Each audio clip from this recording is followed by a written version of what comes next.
हैदराबाद का मशहूर रिसत्तूरा पिस्ता हाउस दिसंबर में शहर का पहला फ्लाइट रिसत्तूरा शुरू करने जा रहा है।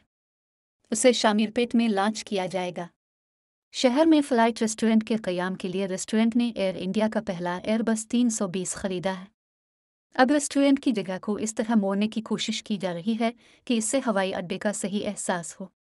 तजवीज़ के मुताबिक runway, security check, boarding pass style वाले टिकट वगैरह होंगे। जहाज़ में 150 नशिस्तें होंगी। तैयारा खरीदने के बाद पिस्ता हाउस को कोची से हैदराबाद ले जाने के दौरान चैलेंजों का सामना करना पड़ा। रास्ते में यह आंध्रा प्रदेश के बकला जिला में एक अंडरपास पर फंस गया। मिडरमिटला पुलिस की मदद से तैयारे को अंडरपास से बाहर निकाला गया। बाद में सिकुल सॉफ्टव अंडरपास के जरिए मोड़ दिया गया।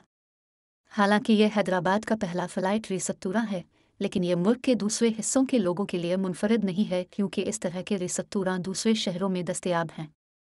ये पटना के हाजीपुर, हरियाणा के गुड़गांव, गुजरात के वडोदरा वगैरह में मौजूद है। सबसे ताज़ा तरीन जो पिछले साल खोला गया था वो वडोदरा शहर के तरसाली बाईपास पर था। इसमें 102 अफराद के बैठने की गुंजाइश है। इसके अलावा वडोदरा के फ्लाइट रिसत्तूरा में वेटर और सर्वर एयर होस्टेस और स्टीवर्ड्स के तौर पर मलबूस हैं। उम्मीद है कि हैदराबाद में पिस्ता हाउस के फ्लाइट रिसत्तूरा में भी इसी तरह के मॉडल की पैरवी की जाएगी।